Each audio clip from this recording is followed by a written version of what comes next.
We're doing a new series, just 2 weeks, and then Bill Shear will be here. Then we have a baptismal service and different things. Then Mark Hankins will be here. You can see Mark on the Believer's Voice of Victory network daily. I believe he's on there daily. You can watch him on television daily, and you will not want to miss that. It's like Ruckin's, a different type of feel, but that Sunday night's going to be a blowout night. You won't want to miss it. It's going to be great. Hey, we're starting a new series called The Climb. I was thinking about, I was at a seminar recently, and I heard John Maxwell speak, and he used this example that I'm going to use this morning. And so everybody just stand back up just 1 second. Just stand back up one more second. And I would go, it would be apropos. Am I cutting out or something? Am I okay? If I keep cutting out, hand me a handheld mic pretty quick. But I saw this example that he used, and I thought this would really go really well with the series. So I want you to put one hand up in the air. Just put one hand up in the air. Everything that is worthwhile in your life is uphill. Just keep your hand up. Everything that is worthwhile in your life is uphill. Now put the other hand down here like this. The trouble is, our habits are down here and our dreams are up here. So somehow we've got to change the habits to meet the dream that we have in our life. So that's what The Climb is going to be about. We're going to talk about The Climb. You can be seated. We're going to talk about that. Why?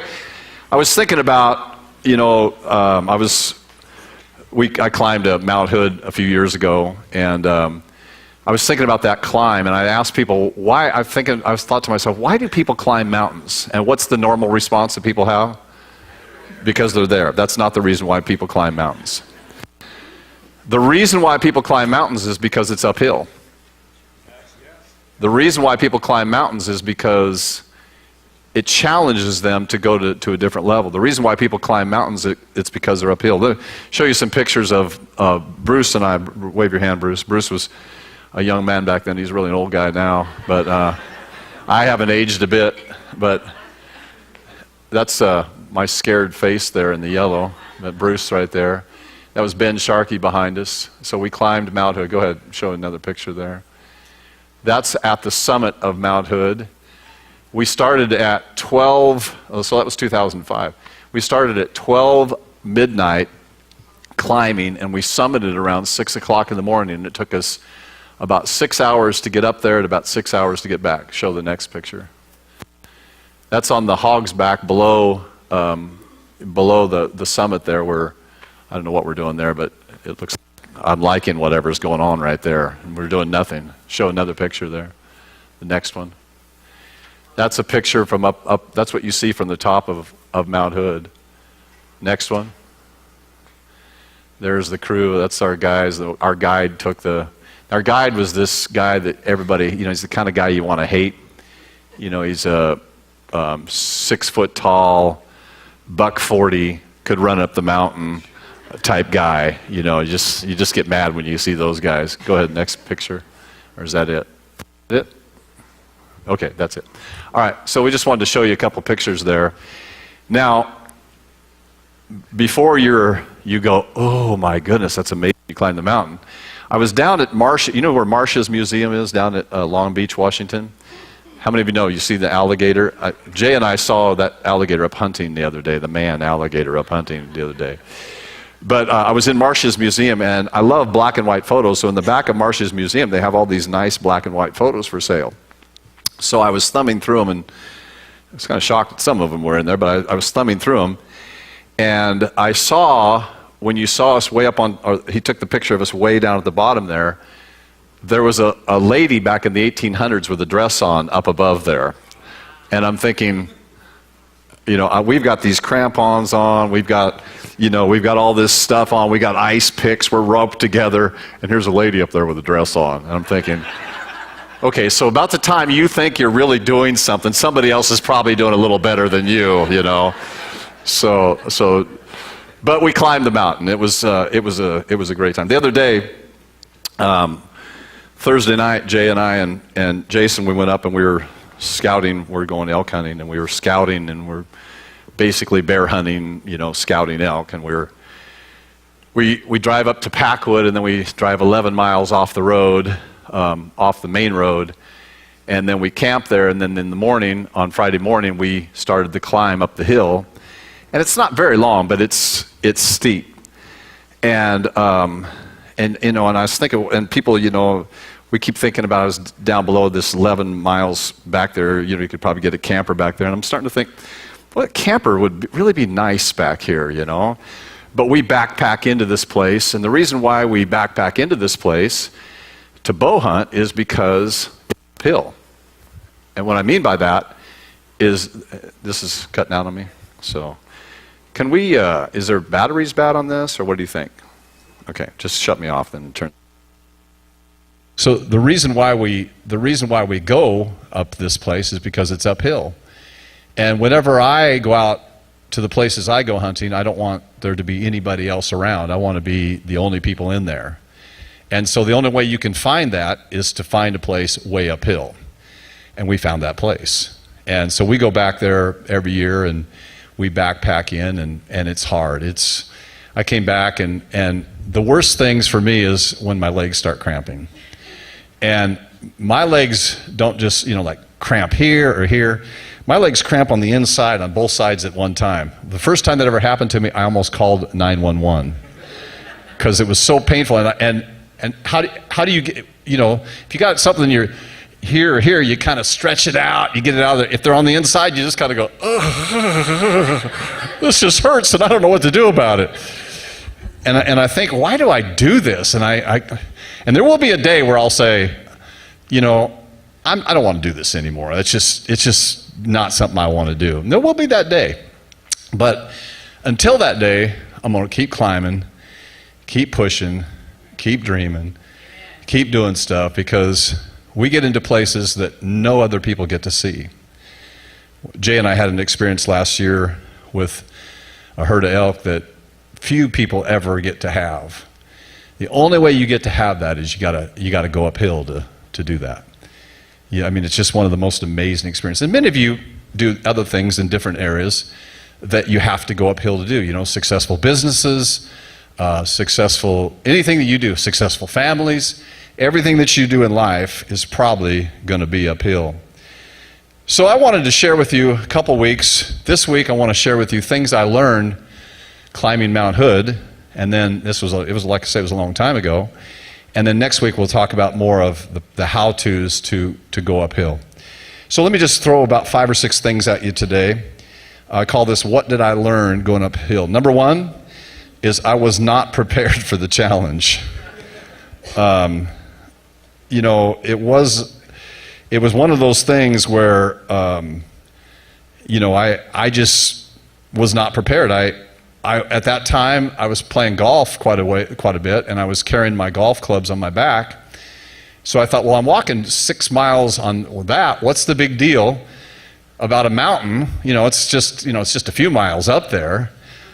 So I went there, and on my trek down, which we'll talk about that, my legs quit working. And I don't mean they kind of went like, hey, we're really tired here. I mean, I had to look at each leg and go, left leg, you will move. Right leg, you will move. Left leg, you will move. And I wasn't prepared at all. And most of us, when we go into life and we're shooting uphill to build a business, or we're building a family, we're building a dream, we're not prepared. We really aren't prepared. We think we are, but you're not prepared. Let me give an example that I think all of us can relate to. How many of you thought you were prepared to have kids till you had kids? And then you go, what just happened? Like, we used to just like take off and go, and now the whole trunk's full of crap. I mean, stuff. And my wife told me never to say crap, so I won't say that anymore. So the trunk's full of stuff, and you got to just take it, and you got to go, and you know, you might as well, you should have 2 cars, one for not kids and one for kids, because, you know, you're just not prepared. And how many of you, I know you were all prepared for this, when your kid turned teenage years, you were all prepared for that, weren't you? No, you weren't prepared for that. And there's just so many things we're not prepared for, and we have to learn that, you know, life just isn't fair. It's one of those things where life just isn't fair. And it's not really fair that, to me, it's not fair that, certain people seem like they prepare less and get ahead of me more.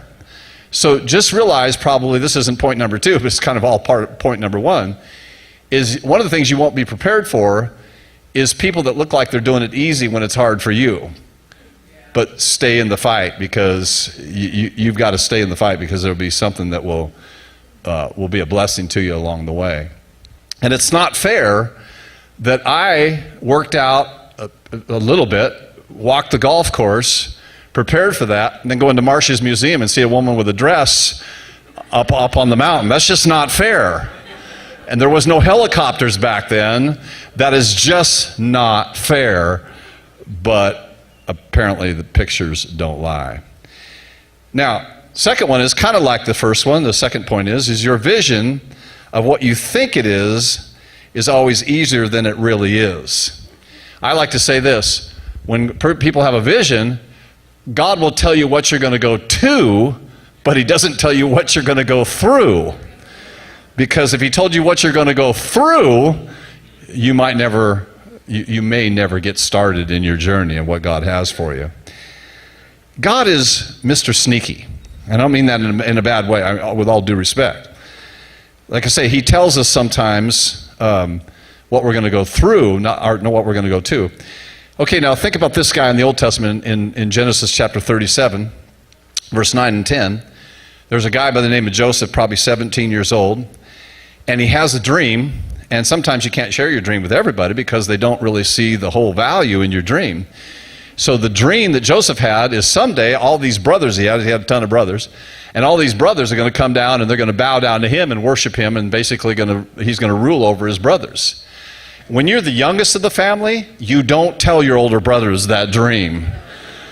But he told them that dream, and what it cost him to tell that dream was just some things like, number one is they tore his coat of many colors. Second thing, they threw him into a pit. The third thing, your brothers sold you into slavery. After you went into slavery, your master that bought you's wife accused you of lying about rape, and you spend many, many years in prison. And then the fifth thing, finally, is you get to fulfill the destiny and the plan.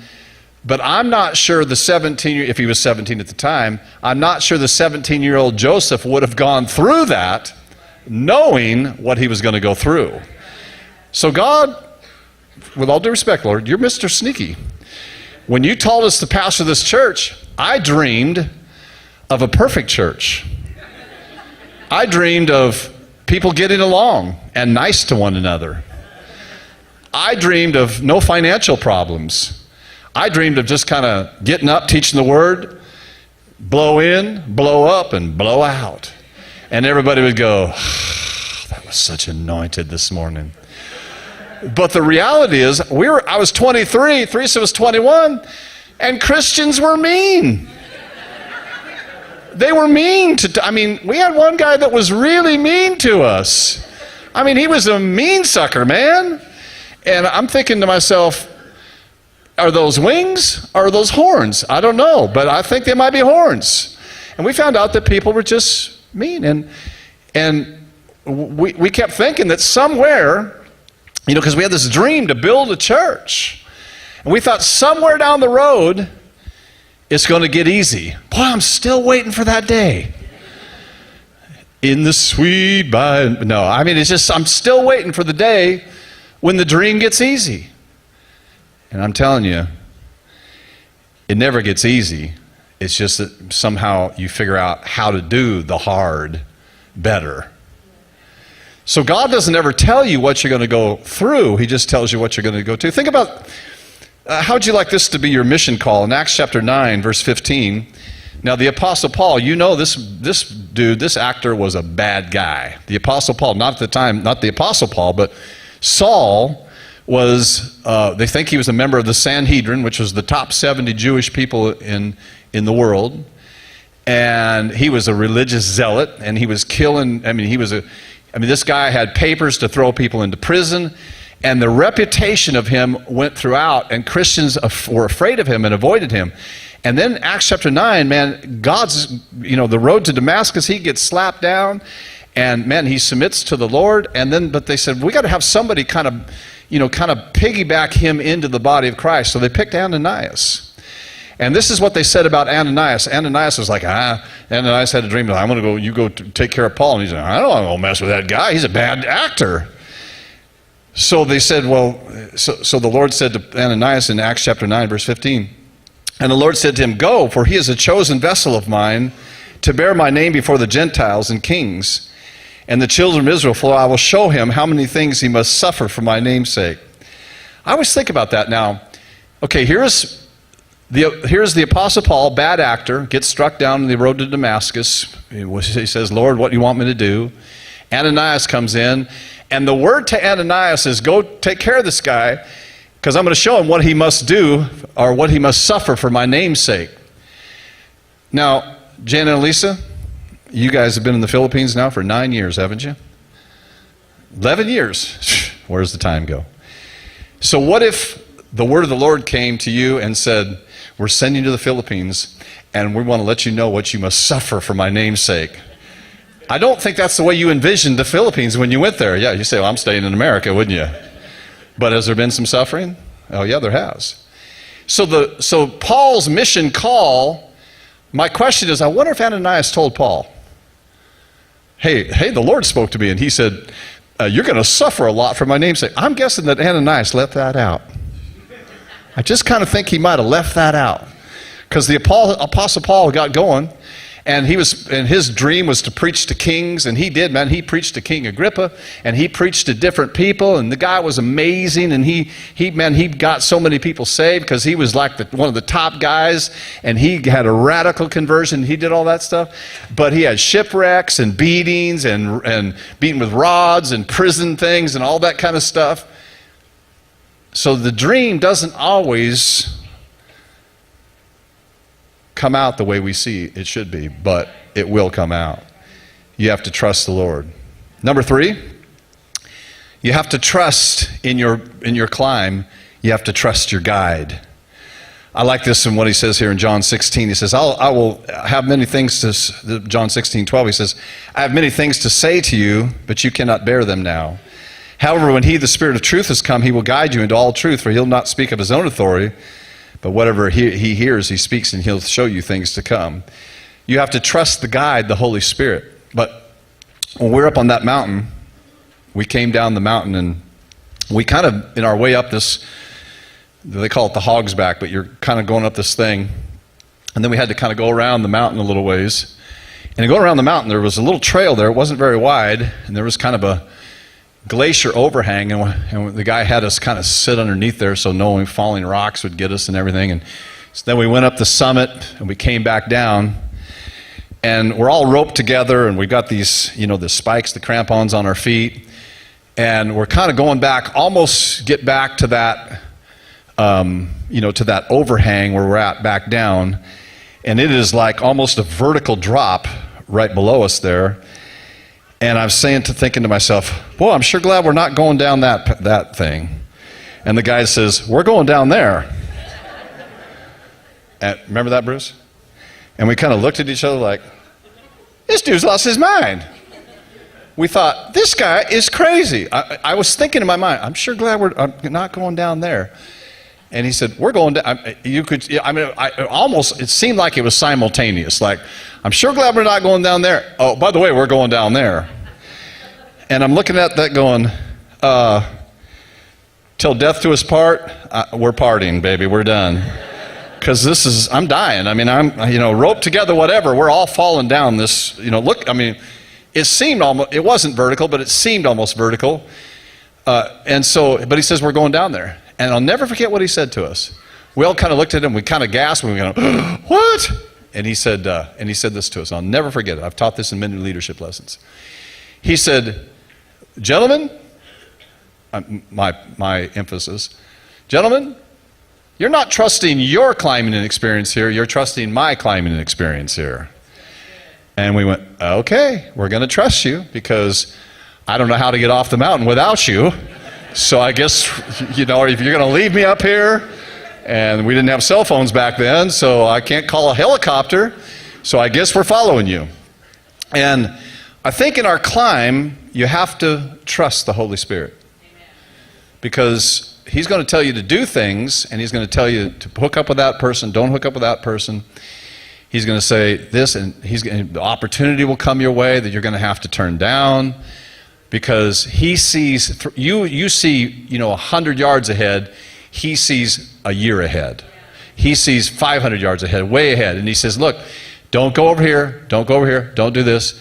And you have to trust the guide at that time.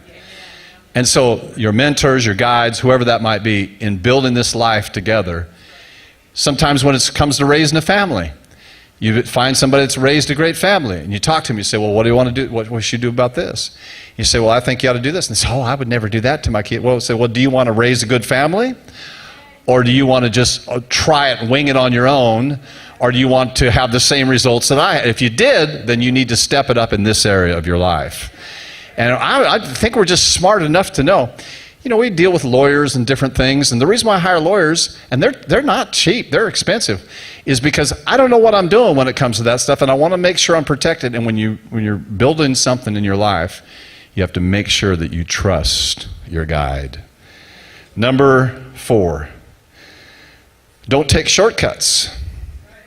Okay, so let me tell you the story, the untold story of coming down the mountain. We were coming down the mountain, and my legs stopped working. So I thought to myself, I think I had a piece of plastic or something. I can't remember. I think it was a piece of plastic. Might have been the shovel. It might have been the shovel. I can't remember. But I thought, well, I think, this looks pretty open. I'm going to slide down the mountain. So, yeah, don't do that.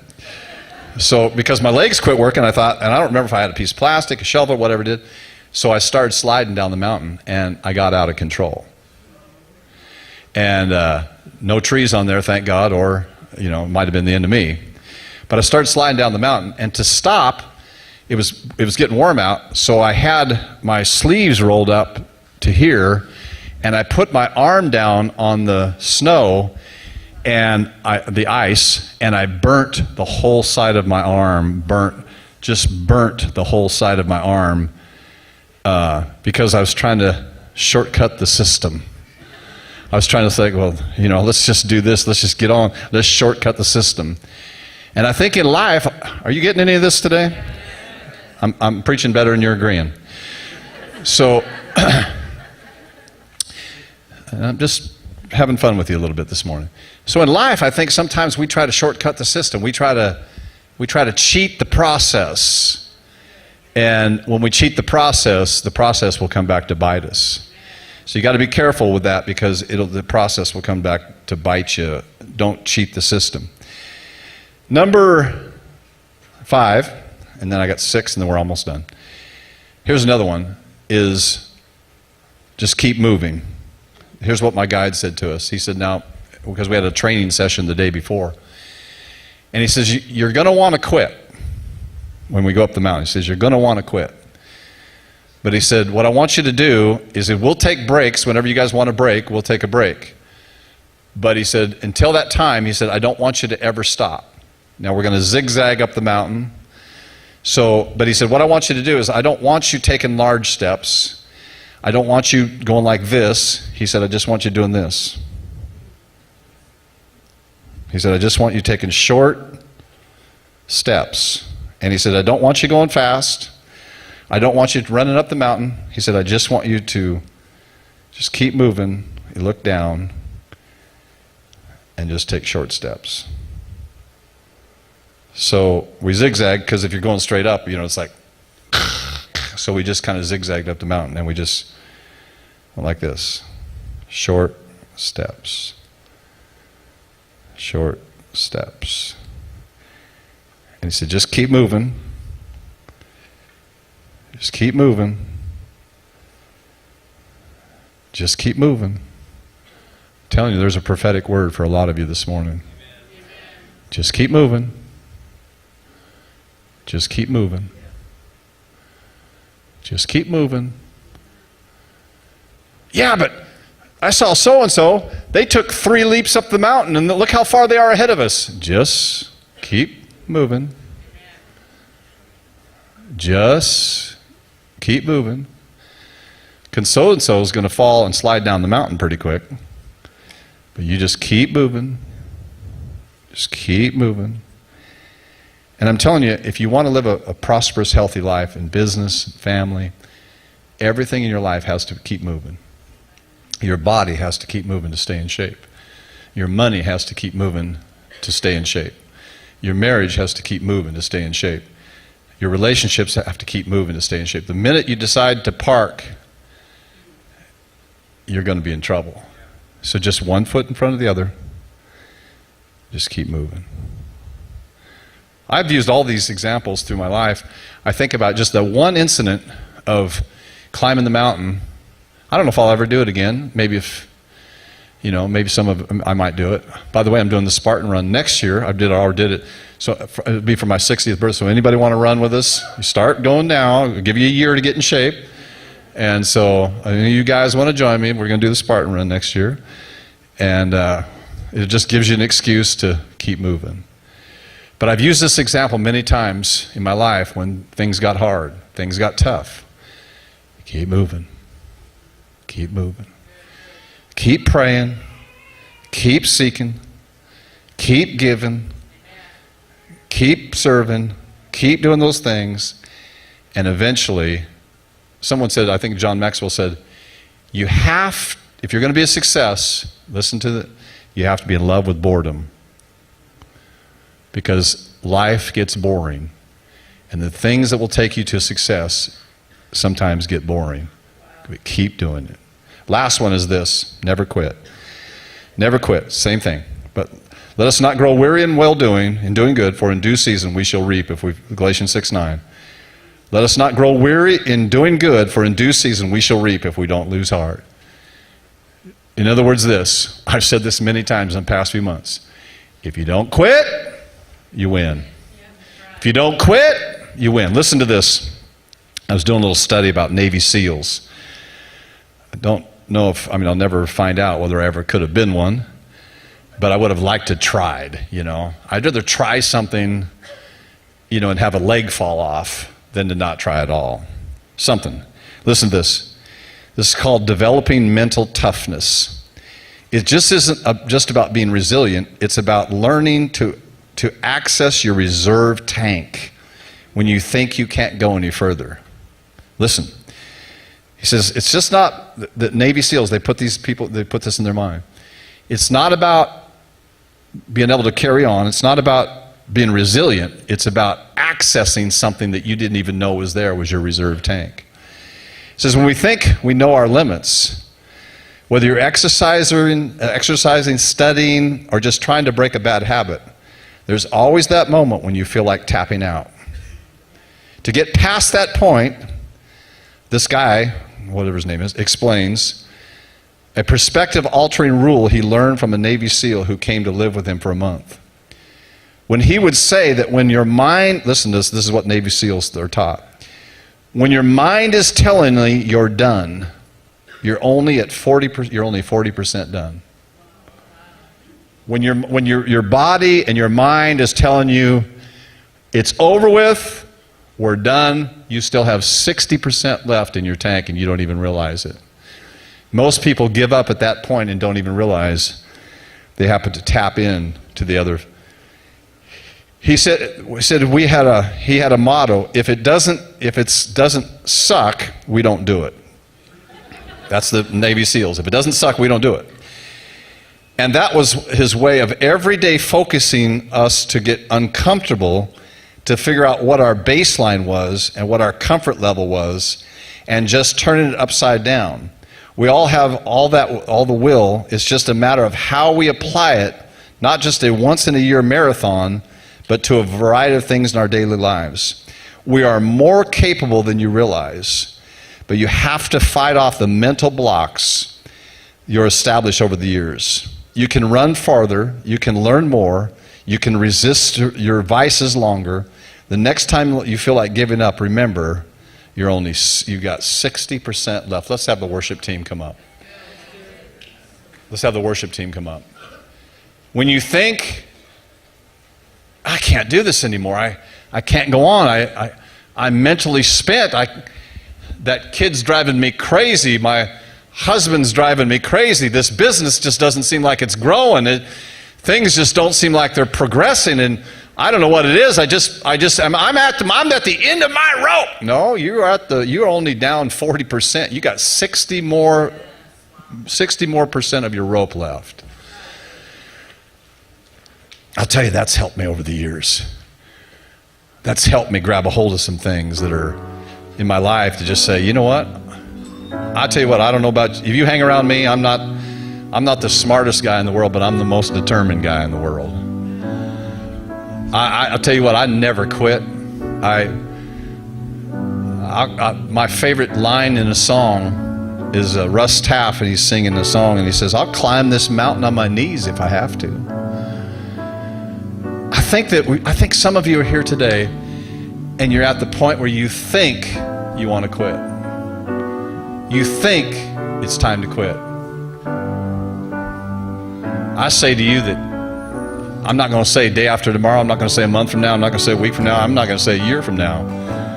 But I'm telling you, it will change if you don't quit. It'll change if you don't quit.